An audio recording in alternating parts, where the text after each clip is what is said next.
library and welcome to Library in Your Living Room. This is Storytime with Thor and this is my friend Thor.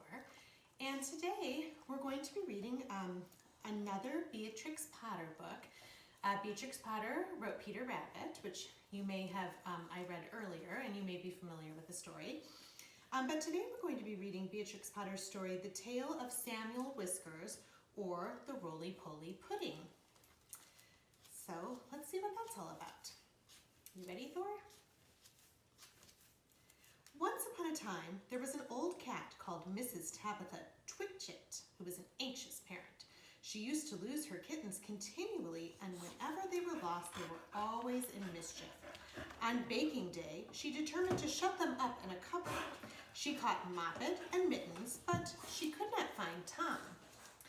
Mrs. Tabitha went up and down all over the house, mewing for Tom Kitten.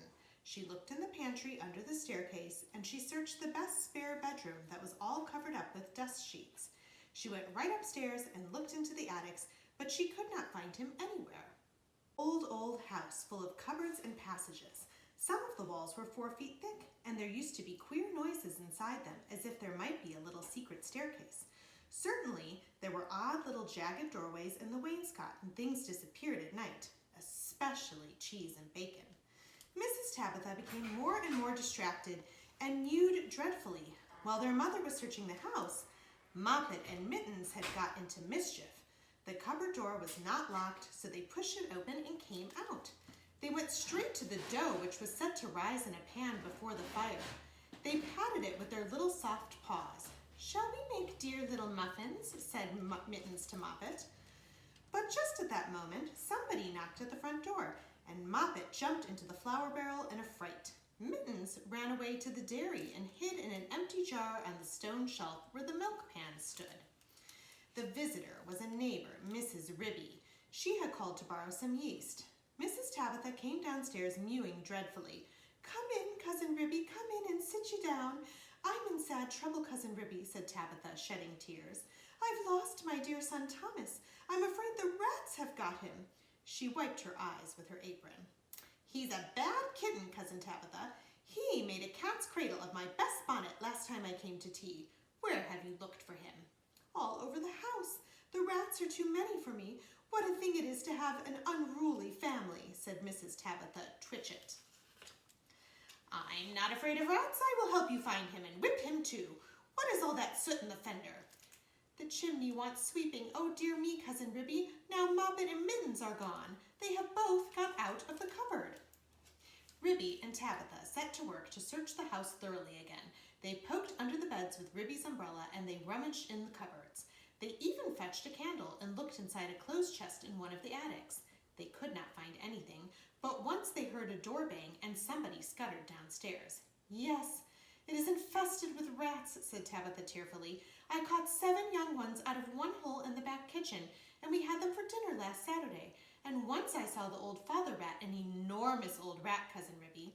I was just going to jump upon him when he showed his yellow teeth at me and whisked down the hole." "The rats get upon my nerves, Cousin Ribby," said Tabitha.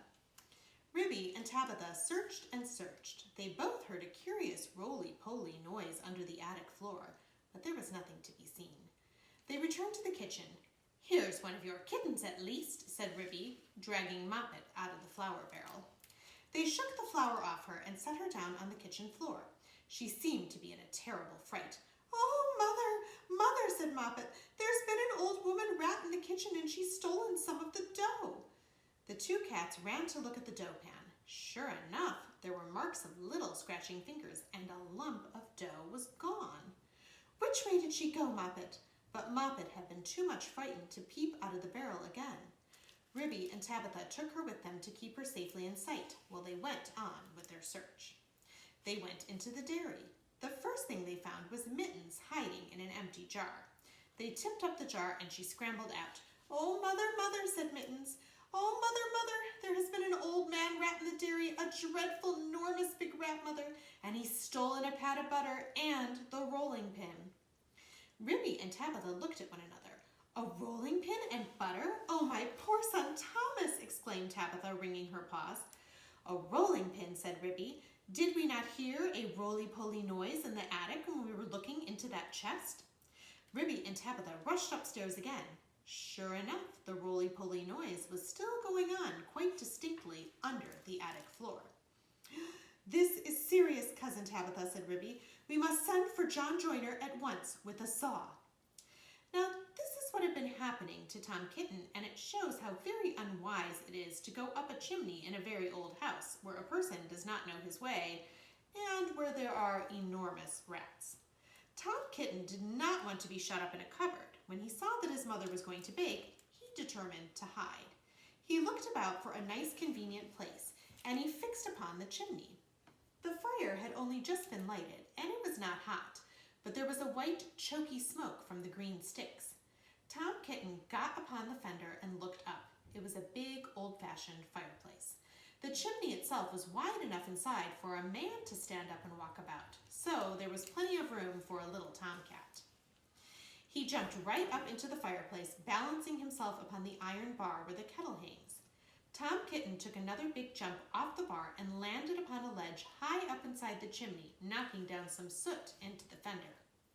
Tom Kitten coughed and choked with the smoke, and he could hear the sticks beginning to crackle and burn in the fireplace down below. He made up his mind to climb right to the top and get out on the slates and try to catch sparrows. I cannot go back. If I slipped, I might fall in the fire and singe my beautiful tail and my little blue jacket. The chimney was a very big, old-fashioned one. It was built in the days when people burnt logs of wood upon the hearth. The chimney stack stood up above the roof like a little stone tower, and the daylight shone down from the top under the slanting slates that kept out the rain. Tom Kitten was getting very frightened. He climbed up and up and up. Then he waded sideways through inches of soot. He was like a little sweep himself. It was most confusing in the dark. One flue seemed to lead into another. There was less smoke, but Tom Kitten felt quite lost. He scrambled up and up, but before he reached the chimney top, he came to a place where somebody had loosened a stone in the wall. There were some mutton bones lying about. This seems funny, said Tom Kitten. Who has been gnawing bones up here in the chimney? I wish I had never come. And what a funny smell. It is something like mouse, only dreadfully strong. It makes me sneeze, said Tom Kitten. He squeezed through the hole in the wall and dragged himself along a most uncomfortable, tight passage where there was scarcely any light. He groped his way carefully for several yards. He was at the back of the skirting board in the attic. All at once he fell head over heels in the dark down a hole and landed on a heap of very dirty rags. When Tom Kitten picked himself up and looked about him, he found himself in a place that he had never seen before, although he had lived all his life in the house. It was a very small, stuffy, fusty room with boards and rafters and cobwebs and lamp and plaster. Opposite to him, as far away as he could sit, was an enormous rat. What do you mean by tumbling into my bed all covered with smuts? Said the rat, chattering his teeth. Please, sir, the chimney wants sweeping, said poor Tom Kitten. Anna Maria! Anna Maria! Squeaked the rat. There was a pattering noise, and an old woman rat poked her head around a rafter. All in a minute, she rushed upon Tom Kitten, and before he knew what was happening, his coat was pulled off, and he was rolled up in a bundle and tied with strings in very hard knots. Anna Maria did the tying. The old rat watched her and took snuff. When she had finished, they both sat staring at him with their mouths open. Anna Maria, said the old man rat, whose name was Samuel Whiskers. Anna Maria, make me a kitten dumpling roly-poly pudding for my dinner. It requires dough and a pat of butter and a rolling pin, said Anna Maria, considering Tom Kitten with her head on one side. No, said Samuel Whiskers, make it properly, Anna Maria, with breadcrumbs. Nonsense, butter and dough, replied Anna Maria. The two rats consulted together for a few minutes and then went away. Samuel Whiskers got through a hole in the wainscot and went boldly down the front staircase to the dairy to get the butter. He did not meet anybody. He made a second journey for the rolling pin. He pushed it in front of him with his paws like a brewer's man trundling a barrel. He could hear Ribby and Tabitha talking, but they were busy lighting the candle to look into the chest. They did not see him. Anna Maria went down by way of the skirting board and a window shutter to the kitchen to steal the dough. She borrowed a small saucer and scooped up the dough with her paws. She did not observe Moppet. While Tom Kitten was left alone under the floor of the attic, he wriggled about and tried to mew for help. But his mouth was full of soot and cobwebs, and he was tied up in such very tight knots he could not make anybody hear him, except a spider, which came out of the crack in the ceiling and examined the knots critically from a safe distance. It was a judge of knots because it had a habit of tying up unfortunate bluebottles, but it did not offer to assist him. Tom Kitten wriggled and squirmed until he was quite exhausted. Presently, the rats came back and set to work to make him into a dumpling. First, they smeared him with butter, and then they rolled him in the dough. "Will not the string be very indigestible, Anna Maria?" inquired Samuel Whiskers. Anna Maria said she thought that it was of no consequence, but she wished that Tom Kitten would hold his head still, as it disarranged the pastry. She laid hold of his ears. Tom Kitten bit and spat and mewed and wriggled, and the rolling pin went roly-poly, roly-roly-poly, roly-poly. The rats each held an end. "His tail is sticking out. You did not fetch enough dough, Anna Maria." "I fetched as much as I could carry," replied Anna Maria. "I do not think," said Samuel Whiskers, pausing to take a look at Tom Kitten, "I do not think it will be a good pudding. It smells sooty." Anna Maria was about to argue the point when all at once there above began to be sounds, the rasping noise of a saw and the noise of a little dog scratching and yelping. The rats dropped the rolling pin and listened attentively. "We are discovered and interrupted, Anna Maria. Let us collect our property and other people's and depart at once. I fear that we shall be obliged to leave this pudding, but I am persuaded that the knots would have proved indigestible, whatever you may urge to the contrary. Come away at once and help me to tie up some mutton bones and a counterpane. I have got half a smoked ham hidden in the chimney."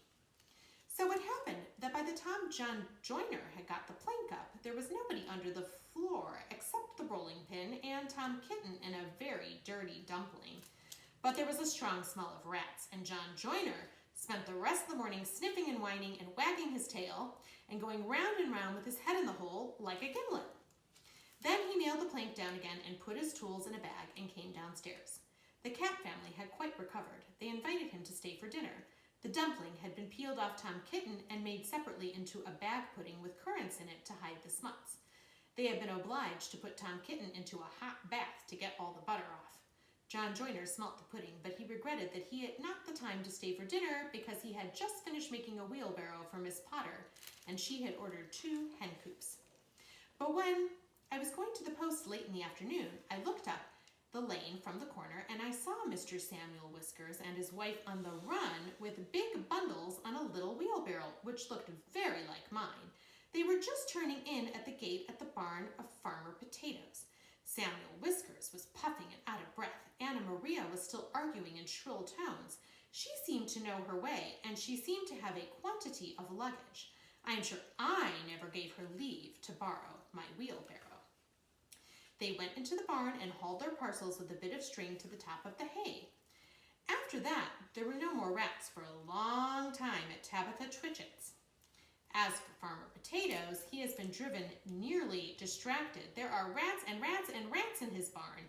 They eat up the chicken food and steal the oats and bran and make holes in the meal bags. And they are all descended from Mr. and Mrs. Samuel Whiskers, children and grandchildren and great-great-grandchildren. There is no end to them. Moppets and Mittens have grown up into very good rat catchers. They go out rat catching in the village and they find plenty of employment. They charge so much a dozen and earn their living very comfortably.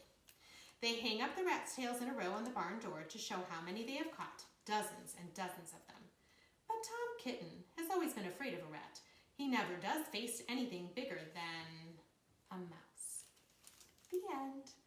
Well, thank you so much for joining myself and Thor today for this edition of Storytime with Thor. If you'd like to see what we're reading next or check out our other amazing programs, please visit us at hplibrary.org. Thank you so much. Bye-bye. Say goodbye, Thor.